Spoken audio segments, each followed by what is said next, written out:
Muy bien, me da mucho gusto saludarlos. En esta clase de Teología del Antiguo Testamento les doy la bienvenida y vamos a continuar con la clase anterior.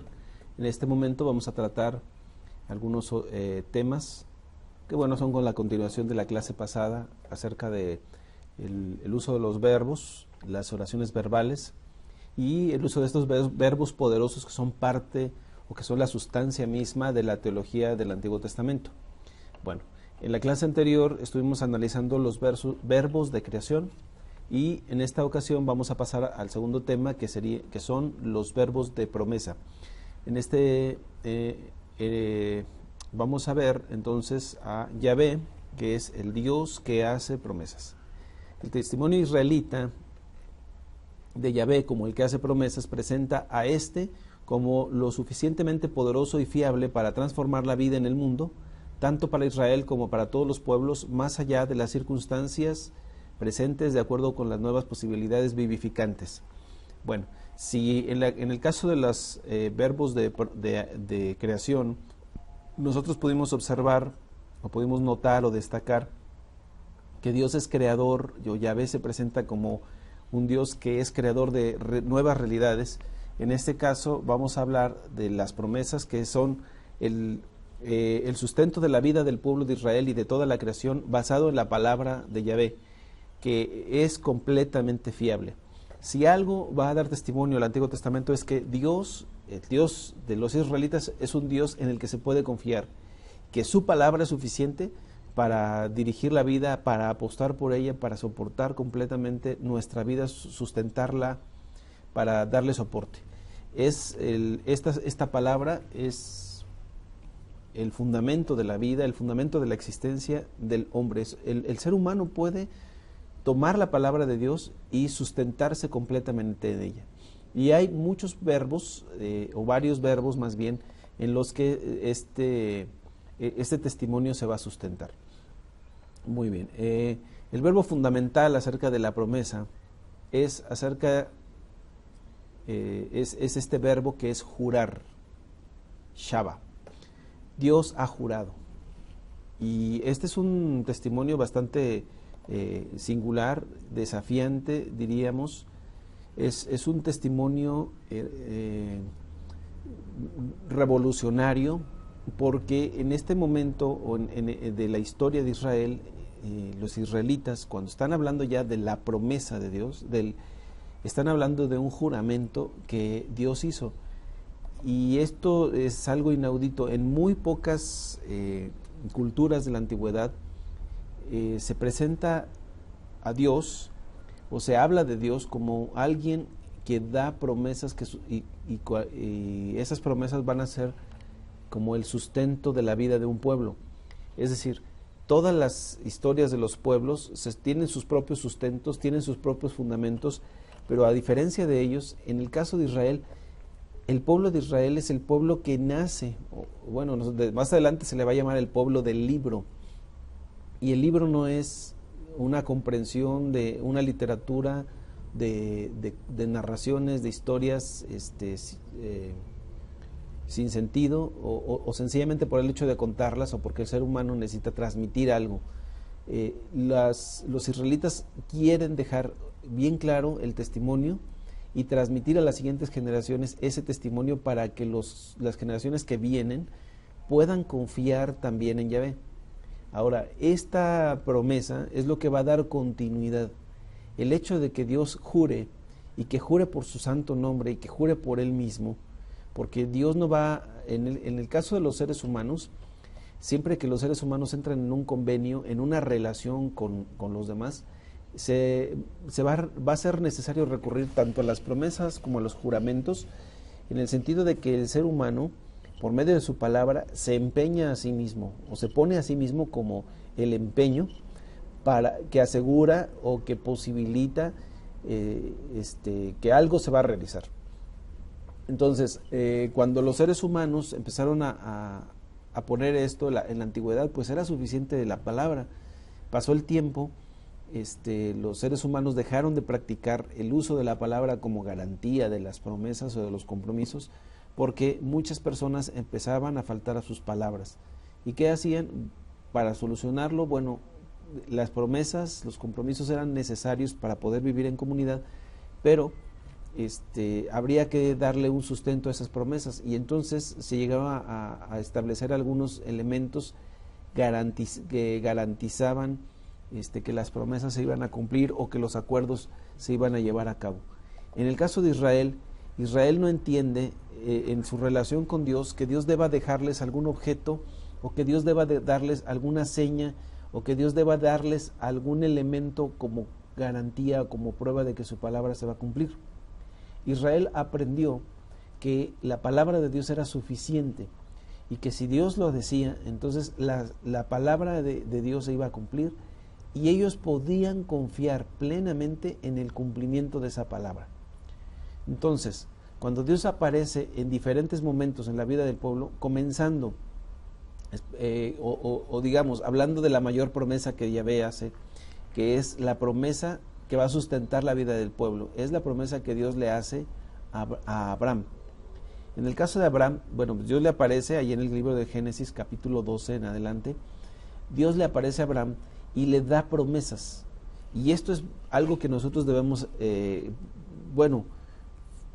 profundizar más. ¿Por qué? Porque en primera instancia es Dios quien le aparece a Abraham, y la iniciativa en este caso es de Dios. No es Abraham el que necesita una promesa, no es Abraham el que tiene una necesidad y de pronto recurre a Yahvé para satisfacer esa necesidad, y bueno, hace que Dios entre en como en un conflicto, o como que Dios quede atrapado bajo un cierto acuerdo con él. Como muchos hombres buscaban en la antigüedad, buscaban de alguna manera encontrar la forma en la que iban o podían manipular a Dios, a sus deidades, para que sus deidades les cumplieran ciertos caprichos o ciertas peticiones, o les dieran ciertas soluciones.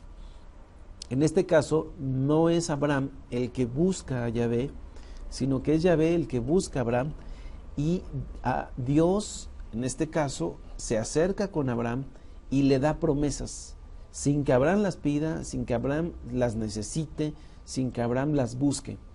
Es una iniciativa que surge de la propia voluntad de Yahvé, que se acerca a Abraham, o quien se acerca a Abraham, y lo primero que le dice: quiero entrar en una alianza contigo, quiero hacer un compromiso contigo. Ahora, este tipo de alianzas, este tipo de juramentos, bueno, desde la antigüedad se ha entendido que todo tipo de promesa o de convenio, en este caso los contratos, se dan entre dos iguales, entre dos personas que, digámoslo así, están en un nivel más o menos emparejado en estatus, en sus condiciones, y que pueden entrar en una relación recíproca en la que uno le puede prometer al otro y el otro puede corresponder a la promesa de tal manera que se establece un convenio. En el caso de Dios con Abraham no es ese tipo de convenio el que se establece, porque no están a la misma altura, no están en las mismas condiciones, y no surge de la necesidad de ambos, sino que surge de un pleno deseo de Dios. La Biblia, en el caso del testimonio, no nos dice, no nos argumenta ni nos da razones del por qué Dios entra en esta alianza con Abraham.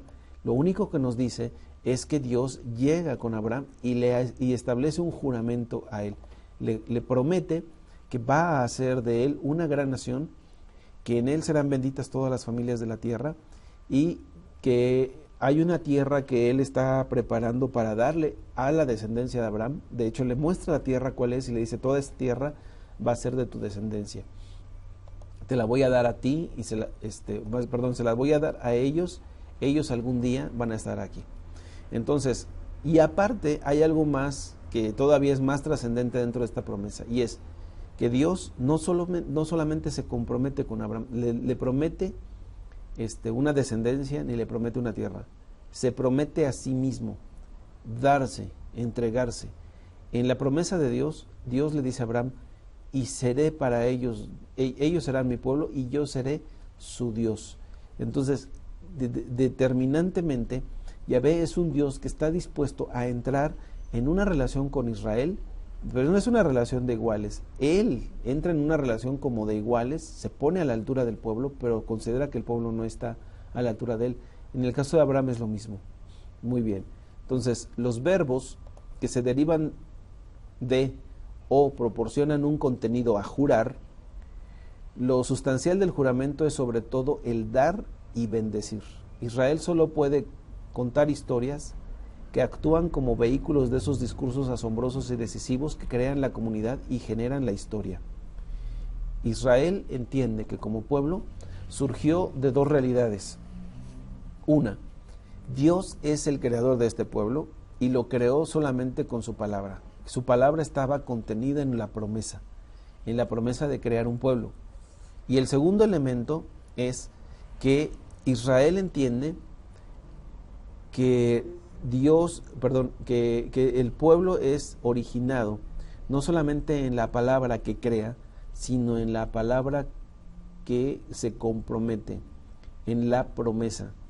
De ahí en la palabra comprometer, que prometer, que están integradas en el mismo concepto. Ahora, estos verbos que se desprenden de jurar, en el caso de Israel, él entiende que como pueblo existe en el mundo gracias a que Dios, Yahvé, estuvo dispuesto a dar y a bendecir. Gracias al don de Dios y gracias a la bendición de Dios es que Israel vino a la existencia. Y entonces estos verbos de promesa tienen un sentido muy fuerte para la existencia de Israel, porque los israelitas entienden entonces que son el resultado de una promesa en la que Dios dio y Dios bendijo. Y bueno, estos son el tipo de verbos que están contenidos en la promesa. Muy bien. Los relatos ancestrales de la promesa, nosotros ya los vimos. Hablamos de Abraham, con quien Dios establece su promesa. El libro de Génesis comprende la importancia de transmitir el solemne juramento de Yahvé a la próxima generación de Israel, pues en este juramento el que otorga a Israel la fuerza para sobrevivir y prosperar en circunstancias exigentes y debilitantes. Muy bien, es este juramento. ¿Cómo es posible que el pueblo de Israel fuera capaz de contar su historia? ¿Cómo es posible que Israel, como pueblo, como comunidad, fuera una comunidad que entendiera de pronto que existe algo llamado historia? Si uno ve las narraciones bíblicas, o el texto bíblico se divide principalmente en el Antiguo Testamento en 4 grandes porciones. Una, que es la Torá, y la Torá es una porción que corresponde al tipo de literatura de legislación, o sea, Génesis, Éxodo, Levítico y Deuteronomio, que son los primeros 5 libros, son conocidos como la Torá o la instrucción. Son libros de instrucción que en los que se resalta principalmente la instrucción a través de las leyes. Después de estos textos de la Torá, en el acomodo que nosotros tenemos en la Biblia, aparecen los siguientes textos, que son los libros históricos. Y estos libros de la historia son, digámoslo así, son impresionantes porque en el tiempo, en la antigüedad, los seres humanos no tenían una comprensión así como la que nosotros tenemos de la historia. Es decir, nosotros la historia la entendemos como una línea sucesiva de puntos que se van dando continuidad uno detrás del otro, y uno va a ocasionar al siguiente, y esta línea sucesiva, que tiene una amplia relación, puede continuarse a través del tiempo, a través de las edades y de las generaciones. Y entonces parece como si fuera un camino sobre el cual van andando diferentes generaciones, y aquí es lo importante, a través del tiempo. Los hombres de la antigüedad no tenían este concepto de historia porque no tenían la manera de hacer registros. Es decir, hasta que no se inventó la escritura y que alguien por medio de la escritura empezara a narrar los acontecimientos, los sucesos, y transmitirlos así de una generación a otra, entonces la humanidad no entendía la idea de la historia. Porque, digámoslo así, cuando un ser humano moría, estamos hablando de hace miles de años, cuando un ser humano moría y bueno, no sabía si había algo más allá de la muerte o antes de la muerte. Los seres humanos, digamos, un joven nacía, una persona nacía, crecía como niño, llegaba a la vida adulta, escuchaba algunas historias de sus abuelos, de sus antepasados, y sabía que tenía antepasados porque quizá vivió o convivió con sus abuelos y con los abuelos de sus abuelos, y después tuvo hijos y sus hijos tuvieron a sus propios hijos, y entonces fue avanzando el tiempo y se convirtió en abuelo. Y entonces, de alguna manera, solamente en el lenguaje verbal había como un fragmento de historia un poco reducido, porque este hombre sabía que antes de él había tenido abuelos y bisabuelos, y después de él venían hijos y nietos, pero moría y no había una manera de transmitir, si no fuese a través de la transmisión oral, de transmitirle a las siguientes generaciones una herencia que pudiera conectar diferentes generaciones a través de la historia. En Israel hubo esto, que los israelitas lograron comprender que había una cierta línea histórica, no solamente porque yo, digamos, si me pusiera como ejemplo, yo tenía a mi abuelo y mi bisabuelo y hasta a lo mejor mi tatarabuelo viviendo, sino que ellos entendían que el tatarabuelo había también tenido a su abuelo y su tatarabuelo y así, los hijos de los hijos y los padres de los padres. Era tan corto el concepto de la historia que incluso no tenían un lenguaje apropiado para hablar de las generaciones posteriores. O sea, ustedes encuentran en la Biblia, el texto bíblico no habla de nietos, siempre habla de los hijos de tus hijos, o los hijos de tus hijos. No había bisnietos ni tataranietos, había hasta la segunda y tercera generación, pero siempre se hablaba de los hijos, de los hijos de los hijos. Ahora, se hablaba del padre, y del padre que había sido padre del padre, pero no había un concepto de abuelo ni de bisabuelo. ¿Y por qué estoy diciendo todo esto? Porque fue hasta que Israel comenzó a dejar testimonios, sobre todo testimonios escritos, porque decíamos que primero empezaron con las piedras. Estos testimonios que empezaron a estar ahí como testimonios escritos, y algunos testimonios que eran piedras, algo que se recordaba a través de esos testimonios, ya sea en las piedras, o a través de las narraciones orales, o a través de las narraciones escritas, que llegaron tiempo después, algo que se recordaba era exactamente las promesas. E Israel logró descifrar, logró comprender que había una línea continua entre un antepasado antiquísimo llamado Abraham y ellos que estaban en el exilio, porque hay que recordar que estos textos fueron escritos en el exilio, y entonces lograron comprender que había algo llamado historia, y que en esta historia había sucesos que a manera de una cadena, voy a decirlo así, iban formando una línea continua, en la que un eslabón se enlaza con el otro, con el otro, con el otro, y va dándole forma a algo más grande. La pregunta es esta: ¿qué es lo que le va a dar coherencia o consistencia a esta cadena de eventos que van a formar la línea del tiempo y que van a hacer que Israel comprenda el concepto de la historia? Bueno, para ellos, eso que le da consistencia y que une un elemento tras del otro en una línea constante, permanente, se llama promesa, se llama juramento. Es decir, la primera línea histórica que se va a trazar, que es a partir de Abraham, ya habla de Abraham de Isaac y de Jacob, quienes recibieron las promesas. Y si uno va viendo las historias a partir de ahí, cada nueva generación tiene que ser consciente de estas promesas.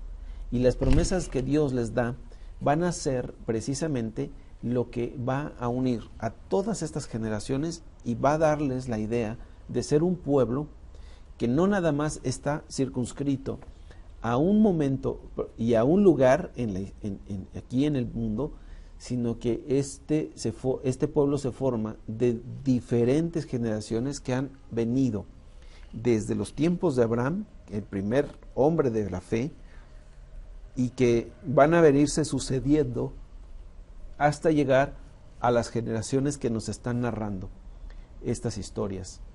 Estas historias entonces van a hacer lo que le dan consistencia.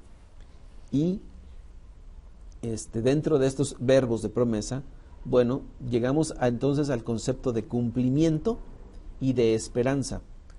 El juramento de Yahvé es considerado una afirmación de que Yahvé tiene el poder y el deseo de llevar al pueblo de la promesa a unas circunstancias mejores, independientemente de que la situación actual pueda indicar lo contrario.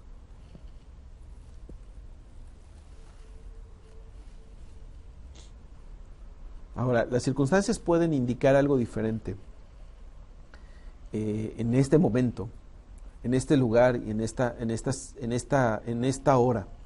Pueden indicarme que la historia se está manejando de una cierta manera. Pero voy a decirlo así. Los israelitas llegaron a hacer esta construcción del concepto de la historia porque lograron ver, voy a decirlo así, que había un punto en esa línea sucesiva de eventos, había un punto allá lejano, y ese punto se iba uniendo a otro punto, a otro punto y a otro punto. Y lo que va a ser común en esos puntos que se van uniendo, decíamos, son las palabras de Yahvé y su cumplimiento. Es decir, aquí se dio, aquí se cumplió, aquí se dio, aquí se cumplió, aquí se dio, aquí se cumplió, aquí se dio, aquí se cumplió. Y entonces se va trazando como una línea. Ahora, cuando uno ve esa línea, entonces puede decir, ok, esta línea viene así, se va construyendo, va tomando su propia dirección, se une con este momento en el que estamos viviendo, pero aquí no concluye. Esta línea forzosamente tendría que continuar. Y si continuara, pues llegaría hasta tal punto. Es como la forma en la que los albañiles, por ejemplo, trazan la construcción o trazan sus líneas para hacer una construcción. Tienen que unir puntos para formar una línea. Entonces, ponen un punto a lo lejos y un punto cerca, y entre ellos trazan una línea, y esa línea va a ser la base sobre la cual van a construir el resto. Y entonces, para proyectarse, por ejemplo, hacia adelante, hacia arriba, o para proyectarse hacia otros lados, van a necesitar puntos de referencia para trazar líneas. Israel logró entender un concepto nuevo dentro del ambiente de su época, que es el concepto de futuro. Es decir, si hay un pasado y hay un presente y estos dos puntos los unimos por una línea, bueno, pues entonces esta línea, si la seguimos, si pudiéramos continuarla trazando, nos llevaría a Asia. Asia. Y entonces no se trata de un tipo de adivinación, sino más bien que Israel llegó a la conclusión de que si Dios había intervenido en la historia en el pasado en diferentes momentos y esto iba trayendo una dirección hasta el momento presente, entonces si Dios continuaba actuando como lo venía haciendo y como lo está haciendo ahora, entonces su actuación, su obra en el mundo, su obra en la historia, en la vida de Israel, que iba a continuar, forzosamente se estaba dirigiendo hacia un punto.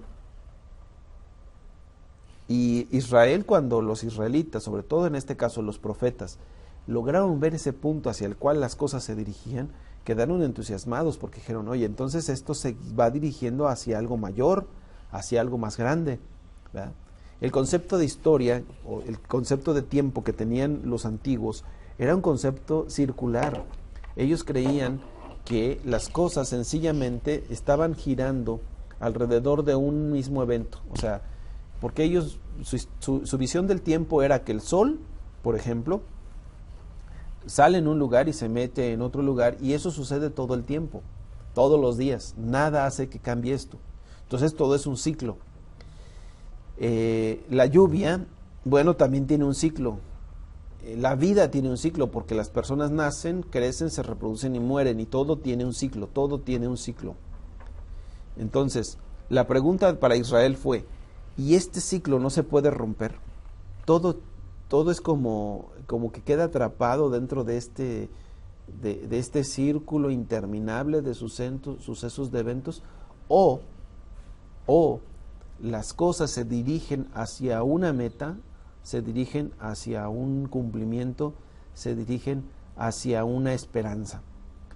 Y bueno, y aquí entonces es cuando Israel entiende la palabra cumplimiento, esperanza, futuro, dentro de una línea de historia, y las cosas entonces comienzan a cambiar en su comprensión del mundo.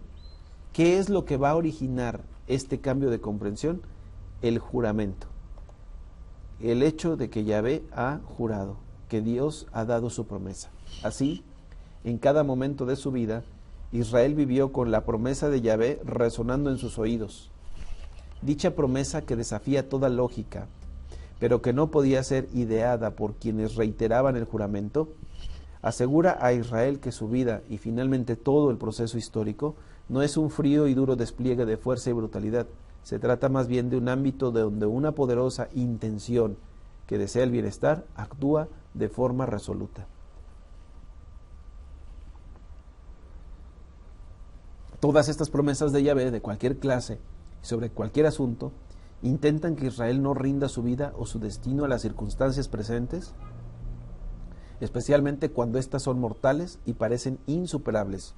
Hay una profunda incoherencia entre la intención de Yahvé y las circunstancias de su experiencia. El hecho de conocer las promesas de Dios hace que el pueblo renuncie a la idea de abandonarse a su suerte, de abandonarse a las circunstancias y creer que lo que se tiene es lo único que se puede aspirar, es a lo único que uno puede remitirse.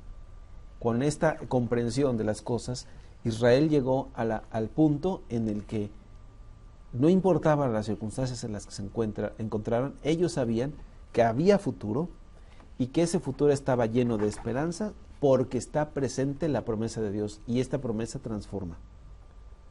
Muy bien, pasemos entonces de los verbos de promesa a los verbos de liberación, que sería nuestro tercer punto. Llevamos los verbos de creación, los verbos de promesa, ahora los verbos de liberación. Aquí Yahvé se presenta como el Dios que libera. Sostiene la decidida capacidad de Yahvé para intervenir de forma decisiva entre cualquier circunstancia y fuerza opresora y alienante que impida una vida de bienestar. Si uno lee el libro de Isaías en el capítulo 61, del verso 1 al 2, esta realidad pues es muy visible, constatable, ¿no? Porque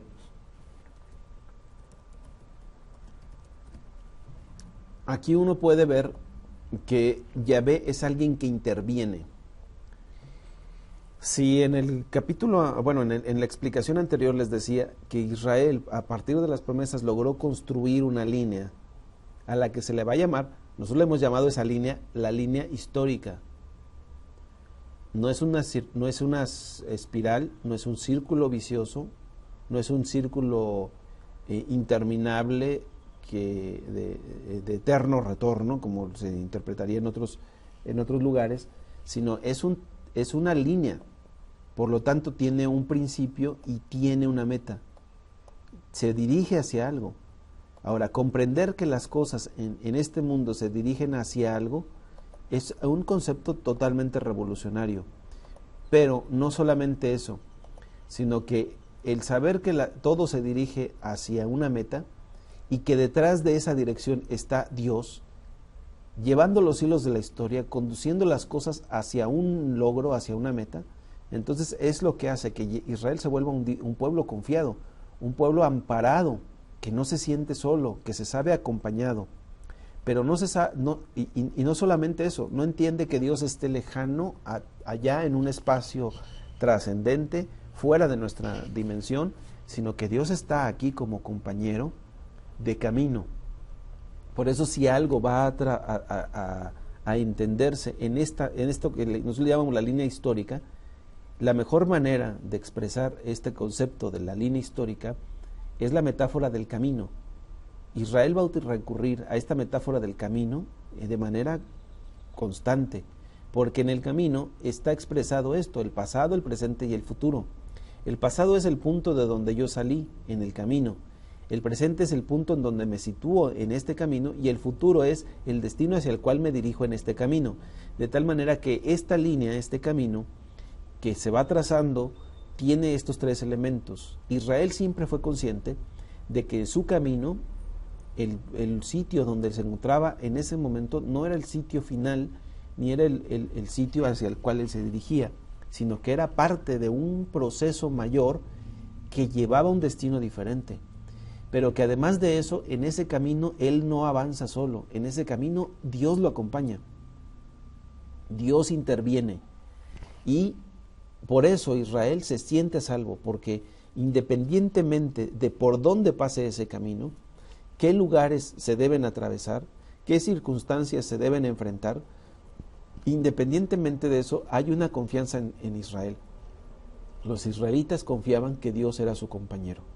Ya les decía, bueno, el nombre Yahvé, el nombre Jehová, el tetragramatón, tiene como en el fondo ese concepto que ha sido mal interpretado, porque hay quienes desde una preconcepción filosófica hablan de que el nombre Yahvé, que significa yo soy el que soy, habla de la eternidad de Dios. Pero recordemos que el verbo yo soy en Israel también se puede entender como el yo estoy. O sea que también podría traducirse como yo estoy el que estoy. Y no tendría mucho sentido para nosotros. Pero este yo soy el que estoy, o yo estoy el que estoy, ¿verdad? Que en el caso del verbo, el verbo ser o estar aquí, en el nombre de Yahvé, es como una conjugación que nos remite a las promesas, como alguien que promete ser o estar con el otro. Bueno, entonces es como decir, yo voy caminando en una dirección que se me ha sido trazada y me dirijo hacia una meta, pero no voy caminando solo. En ese camino alguien me acompaña y ese compañero ha prometido estar conmigo, porque él es el que está, él es el que es y que está conmigo. Entonces ese Dios que está conmigo pues está permanentemente a mi lado, cuidándome de que en este camino, o cuidando de mí en este camino, y por lo tanto yo voy en este camino a salvo. Y en este camino, aunque enfrente circunstancias difíciles, aunque pase por situaciones complicadas, yo sé que no me estancaré ahí. Siempre en el camino hay algo más adelante. Siempre este camino me permitirá como opción y como posibilidad un paso después. Y en ese paso después quizá yo habré olvidado esta travesía, estas circunstancias en las que estoy, gracias a que tengo un compañero de camino, un compañero de viaje, ¿no? Un compañero que me acompaña. Muy bien.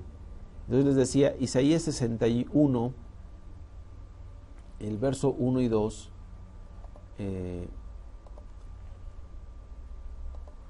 dice: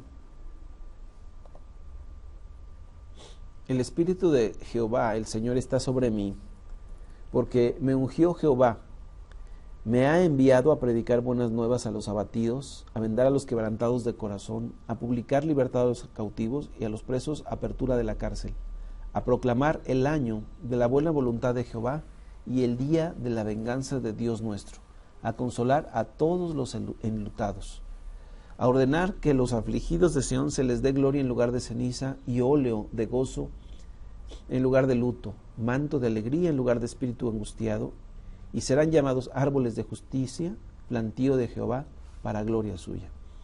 Esta expresión, bueno, nos habla precisamente de este Dios que sostiene, que tiene la capacidad de intervenir en la vida de la iglesia, de su pueblo, ¿no?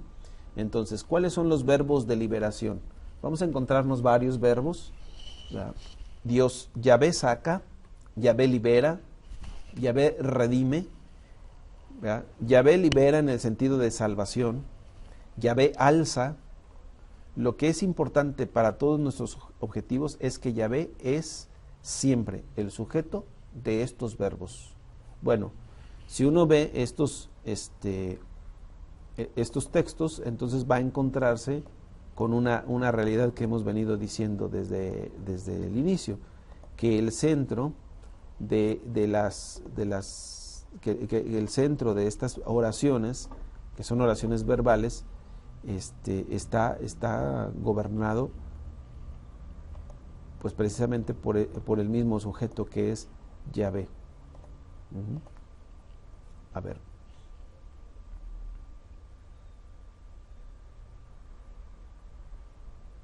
Dice Éxodo 13:3, y Moisés dijo al pueblo: tened memoria de este día en el cual habéis salido de Egipto, de la casa de servidumbre, pues Jehová os ha sacado de aquí con mano fuerte, por tanto no comeréis leudado. ¿Quién es el sujeto aquí que realiza los verbos? Yahvé. Bueno, y así podemos ir constatando en los diferentes textos, en los diferentes porciones que se están poniendo aquí. Éxodo 3:8, Yahvé es el Dios que libera. En Éxodo 6 habla de que Yahvé redime. Y bueno, estos son los verbos de liberación. Son verbos que nos hablan de un Dios que acompaña. Tenemos la afirmación persistente de que Israel no conoce a otro Dios aparte de aquel que en un tiempo pasado, que aún se recuerda, actuó de tal manera que convirtió la vida de Israel como pueblo en una verdadera posibilidad histórica. El pueblo que no era pueblo llegó a serlo. Allí donde la persona individual se encuentra cautiva en cuestiones más íntimas, no hay duda de que este mismo testimonio de Dios que reivindica esos versos en una poderosa fuerza estos verbos en una poderosa fuerza de liberación personal, al igual que la fuerza de la muerte puede adoptar muchas formas, también la fuerza vital de Yahvé resulta eficaz en todas las dimensiones de la vida donde está en juego una existencia de libertad. Esta existencia de libertad, bueno, es necesaria para la vida.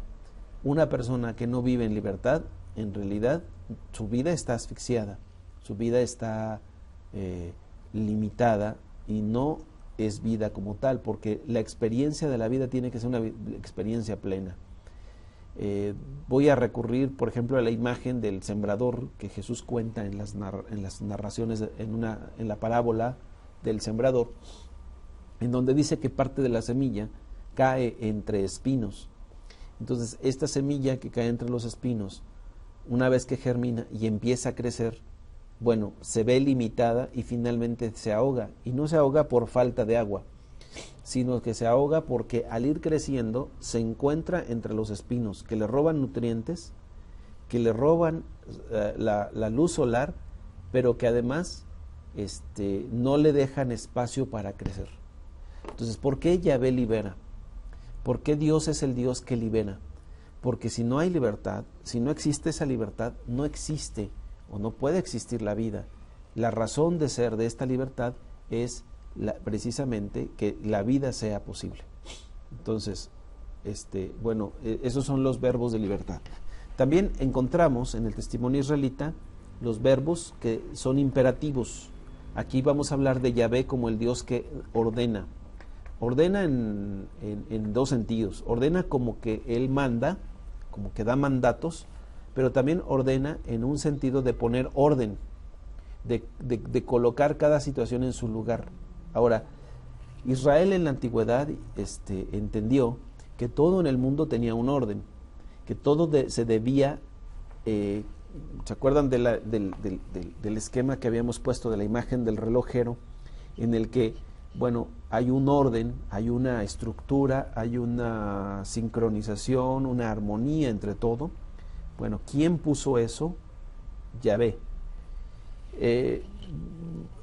No quisiera cometer el error de ser algo así como hacer un anacronismo, queriendo meter ideas de la modernidad en la antigüedad, porque en la antigüedad no había un reloj como tal. Había toda la naturaleza y como tal se entendía que era como un organismo en el que todo estaba bien sincronizado y armonizado, pero no tenían la referencia del reloj. Yo estoy utilizando la referencia del reloj para comprensión nuestra. Y digo esto porque cuando hablamos del orden, voy a meter una idea que es propia de nuestro tiempo, pero que no se tenía como tal en la antigüedad, y es la idea de las leyes. Es decir, los científicos de la época moderna, estaríamos hablando a partir del siglo XVI, XVII de nuestra época, cuando ya surgió el Renacimiento, después empieza la Revolución Industrial, la Ilustración. Entonces surge esta idea de las máquinas, de las maquinarias, pero también se empieza a entender el universo como una gran maquinaria que obedece a ciertas leyes, que son las que le dan su consistencia. Por eso, cuando se empieza a analizar el cosmos, el entorno, el medio en el que nosotros estamos, el todo, para explicar por qué las cosas suceden como suceden, se recurre a una expresión que, bueno, por supuesto viene ya del lenguaje antiquísimo cristiano, que es la ley. Por ejemplo, se habla de una ley de gravitación universal, o una ley de gravedad, o una ley de inercia, o una ley así, una ley acá. Entonces, aquí hay leyes. Todo funciona porque tiene leyes. Y entonces, estas leyes operan, ¿verdad? Claro que nosotros interpretamos el mundo en términos de esa ley. Ahora, en la antigüedad fue lo mismo, solamente que no había una explicación científica, y a esa explicación científica se le daba la categoría de ley, sino que decía el israelita, por ejemplo, el hombre antiguo decía, a ver, ¿cómo uno va al mar y el mar no se sale de su cauce? ¿Por qué el mar no se nos viene encima? ¿Por qué? Porque Dios le puso límites que no pueden ser traspasados. Okay.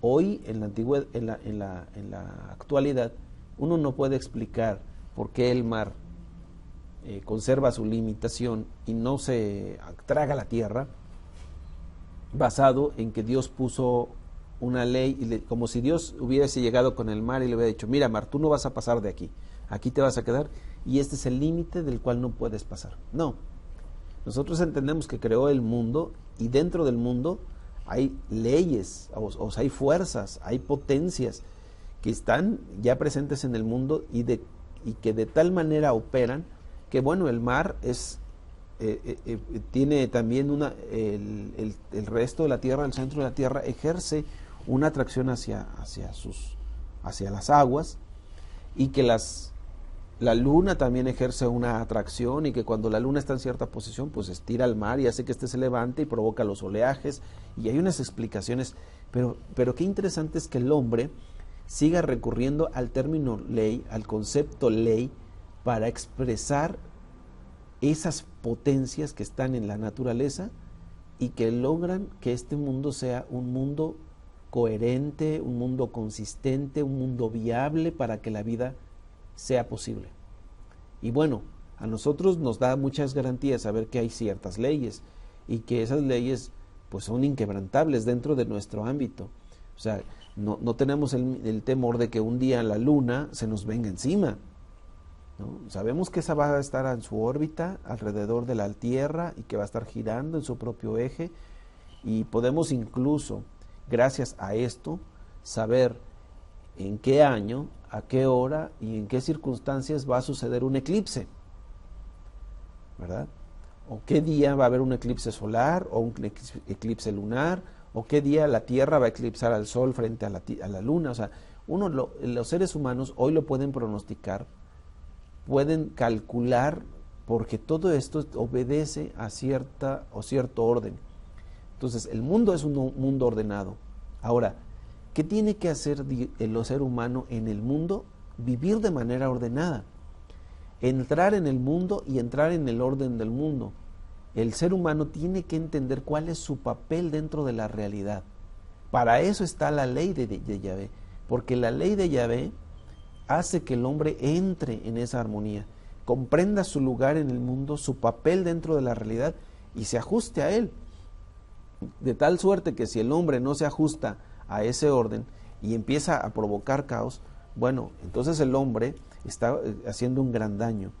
Tiene que entender que Yahvé es el Dios que ordena, y ordena no por arbitrariedad o capricho, sino por una buena razón. Quiere que el mundo sea un mundo viable para la vida. Yahvé es un Dios que ordena. La forma principal por la que Yahvé se comunica con Israel es por medio del mandamiento. El modo fundamental por el que Israel entra en relación con Yahvé es la obediencia. En algunas referencias dispersas, probablemente tardías, verbos tales como decir, hablar, son usados como sinónimos de ordenar.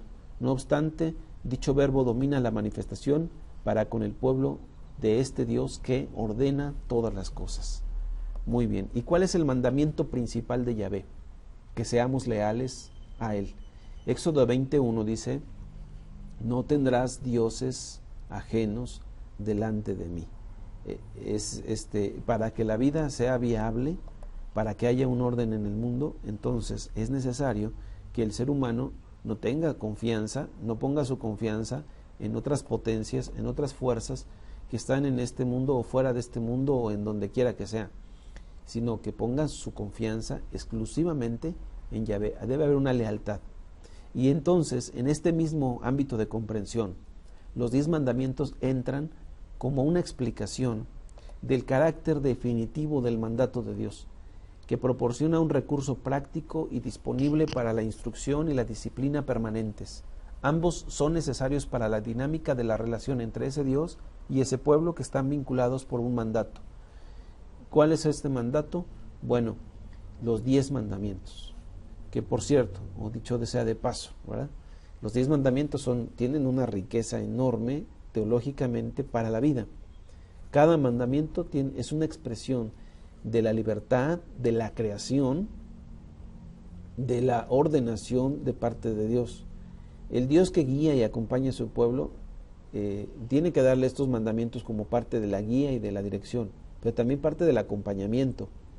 Estos mandamientos son parte del proceso por medio del cual Dios ordena toda la vida humana, y también estos 10 mandamientos son parte del proceso creativo de Dios, porque a través de estos mandamientos Dios está creando nuevas realidades.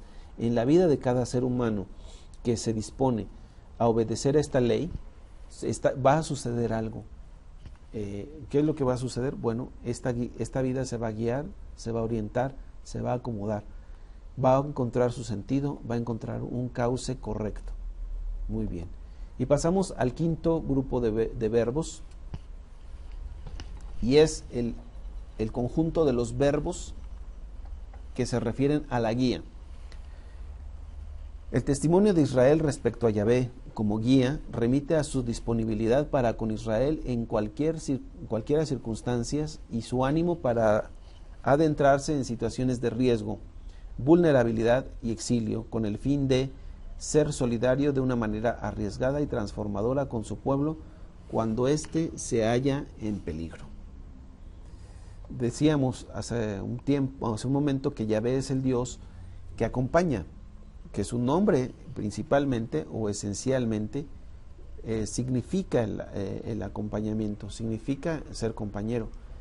Y como parte de este acompañamiento, Yahvé es un Dios que guía, que va marcando un paso, va marcando una dirección, y que invita a los demás a seguirlo en esa dirección y a ir con él en ese mismo paso.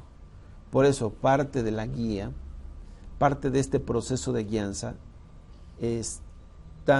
integra los verbos que denotan las nociones de probar y alimentar. como parte de la guía, Dios tiene que probar al pueblo y también lo alimenta, es decir, le sustenta. Aquí la palabra alimento tendría que referirse a la provisión de Dios.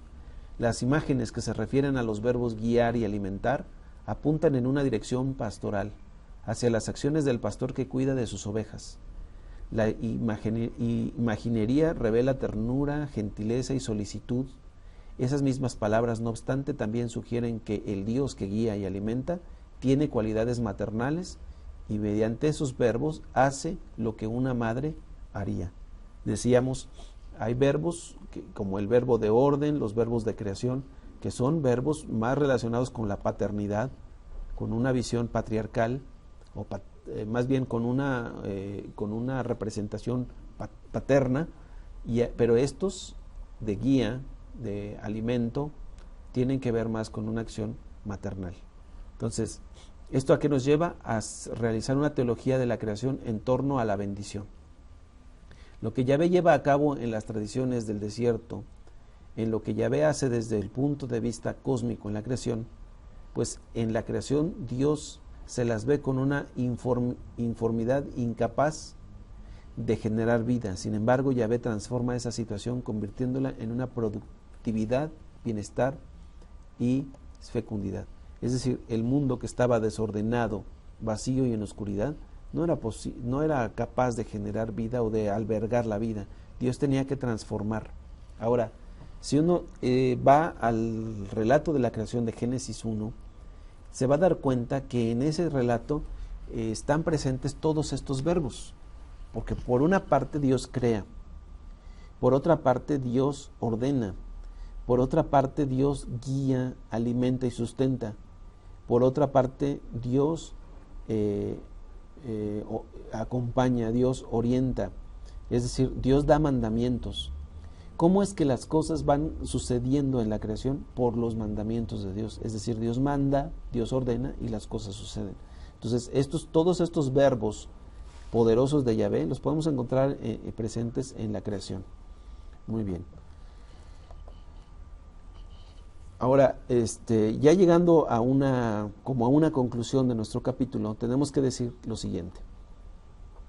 Lo que Israel hace al dar testimonio del carácter de Yahvé es expresar oraciones regidas por fuertes verbos transformadores en los cuales Yahvé es el actor principal. Y en esto se destacan una elección entre numerosos recursos, porque podríamos decir, bueno, cuando hablamos de Dios, ¿se puede de haber dicho ya todo? ¿Qué podemos decir de Él? Les decía en las clases pasadas que la tendencia de la teología tradicional ha sido definir a Dios, pero cuando uno hace una revisión de todos estos verbos poderosos, uno puede decir, oye, no podemos definir a Dios, podemos describirlo. ¿Será que todos los verbos que Dios puede realizar ya los realizó? ¿O será que los verbos que ha realizado solamente hay una única manera de hacerlos? ¿O será que se pueden seguir manifestando? Muy bien, entonces nos encontramos frente a una diversidad muy amplia de testimonios en los que la coherencia final no es posible. Como lo que habíamos dicho, tenemos que recurrir al esquema de la casa de campaña, en la que hay muchas estacas alrededor y muchas cuerdas que se tensan gracias a esas estacas,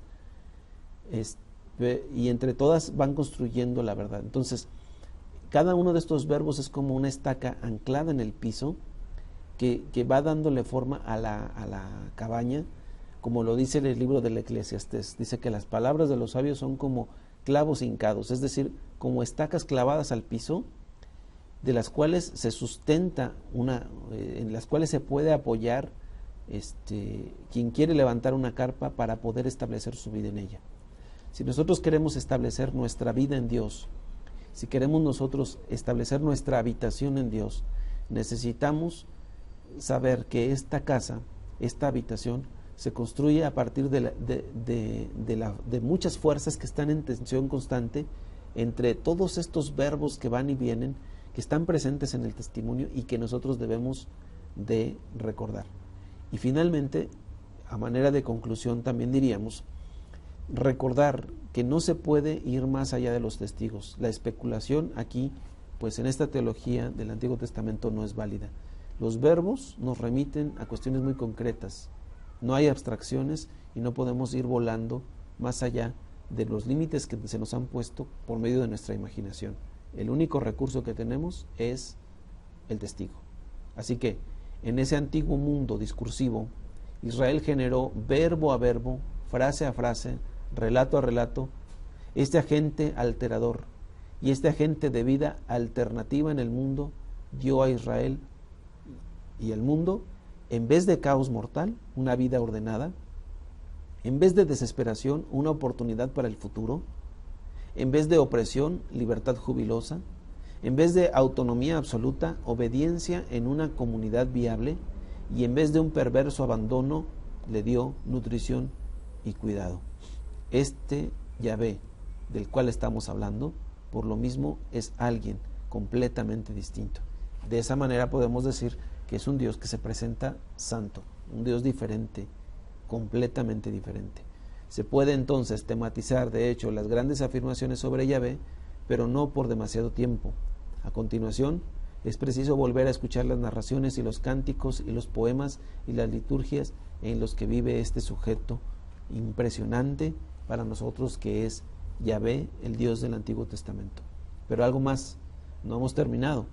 Recuerden que en los siguientes capítulos estaremos hablando de este testimonio principal, que se concentra en los adjetivos y en los sustantivos. De los verbos pasamos a los adjetivos, de los adjetivos a los sustantivos. Cuando hayamos terminado esto, entonces pasaremos a un segundo tipo de testimonio, que es el testimonio o el contrainterrogatorio al testimonio primordial. Un testimonio que es que nos va a poner en cuestión, o que va a estar cuestionando esto que nosotros hemos dicho. Bueno, pues espero que nos veamos en las siguientes clases y sigamos reflexionando acerca de esta revelación. Entre tanto, pues que Dios los bendiga.